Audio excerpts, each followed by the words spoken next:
Alrighty, so there we go. That is the first game of the 2023 MLS regular season in the books. But before we get into this game, I just want to quickly say that, wow, it was amazing watching this game on Apple TV, and that, you know, I know there's been a lot of skepticism in terms of how this, of course, would turn out. But, man, Apple TV really hit it on the nail in terms of the quality-wise. I thought the quality of the game was so much better in terms of some of those national televised games that I've seen on ESPN and Fox, and even better some of the games that is broadcast on regional network.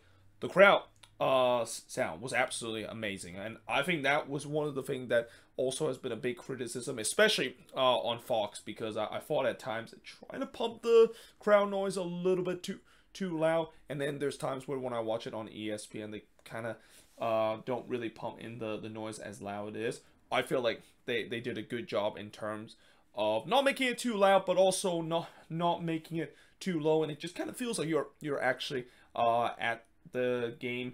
And then, of course, you know, listening to both Keith Costigan and Moa do bring some excellent detail. I mean, obviously, I could have easily watched this on Fox with John Sean and Stu Holding, but I want to watch this on Apple TV to just kind of experience how, of course, it is. And again, right now, it just have blown away in terms of how good the quality it is. But obviously, we'll see whether that is going to continue, especially as we get into tonight's action, where the main event is going to start, where the meat of the MLS action with tons of games that's going to be happening tonight. It's going to be interesting to see whether if that's going to live up something similar to what we saw in this first game. But so far, great job, Apple TV, in terms of how they deliver the product of broadcasting the MLS game for the first time of what we'll be seeing, at least for the next 10 years. Now, in terms of the game itself, well, you know, I gotta say, Nashville, this was an impressive performance. And I feel like this is kind of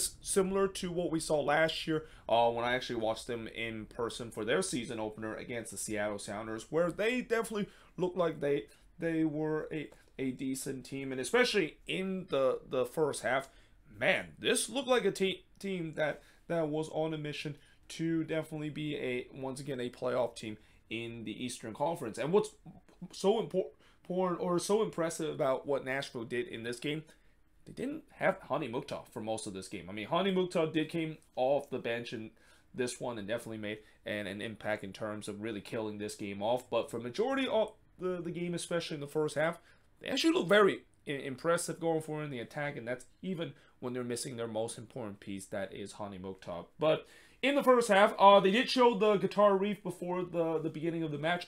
Great job, Apple TV. I wrote, well, I said good job here, but I think it's a great job that they did that, because there's been times where I think when I watch national televised games that Nashville plays either on Fox or on ESPN, they don't show the guitar reef, and the guitar reef definitely one of the most interesting tradition in the league, and it's great to see that Apple TV acknowledged that and basically showed it. I mean, after all, when they did the Ritual series, which I highly recommend you to watch to see all the different ritual and tradition that every club has, this was definitely one of the ones that they talk about. So great to see that of course is being shown on Apple TV. But in the 6th minute of this game, we had the first opportunity with Barraza absolutely robbing Schaffelberg, who was through on goal. I was a little surprised to see Barraza in goal. I thought it was going to be Matt Freese that was in goal in this one, and I think after this game, you can definitely say that there could be a case that he could lock down that starting spot, because I thought he was good in this one, even though he conceded the 2 goals in this one. But there was no doubt, I thought Nashville was the better team to start this game. But like last season, I thought there was times where they just put way too many aimless crosses. This was one of the big issue with this Nashville team, where most of their attack were very predictable. It was just play the ball out wide and then just put in those aimless cross and hope for the best, and someone will meet to it. Now, obviously, they also have the genius that is Hani Mukhtar, who can score those goals, can be that creative spark. But you know, they didn't have him in this one, and I just wonder, is this going to be like the case where they're just going to put in too many aimless crosses and it's just not going to work out? In the 13th minute, Davis did put one high from close range before Magno had NYCFC first shot of the season, but he missed just high from long range. I mean, if he would have scored that, that would have been completely against the run of play, because up to that point, Nashville was still looking like the better side, and NYCFC, they just cannot build out at the back. I mean, every time when they try to build out at the back, they ran right into the Nashville press. Nashville did a really good job in terms of pressing this NYCFC team early in this one. Then Caffrey would hits one right to Willis before Barraza would deny Bunbury, which hit his shot actually took a wicked deflection. I mean, it was a great save from Barraza there to push that one over, but unfortunately he wasn't able to save this shot in the 35th minute when Walker Zimmerman would score from Fafa Pico for the first goal of the 2023 regular season, and that gives Nashville a 1-0 lead, a deserved lead, because again, up to that point they were by far the better team, and you just had a sense that the pressure is eventually going to pay off. Pellegrini then tried to respond for NYCFC, but he puts it high from long range. I thought Pellegrini had a decent game, although, you know, one thing I think Pellegrini will be very frustrated in this one is that he did miss some big opportunity. But overall, it was a decent game for him, for a guy that maybe will be featured more with this NYCFC team this season.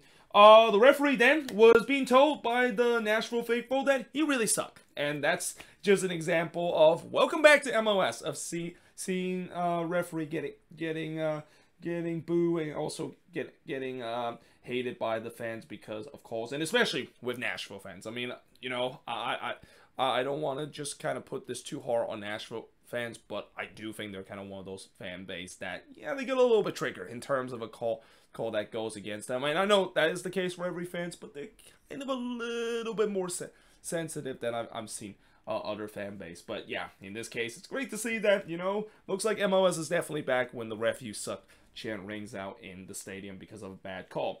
Leao then pulls it wide in front of goal in the first man stoppage time, but we do head to halftime with Nashville leading 1-0.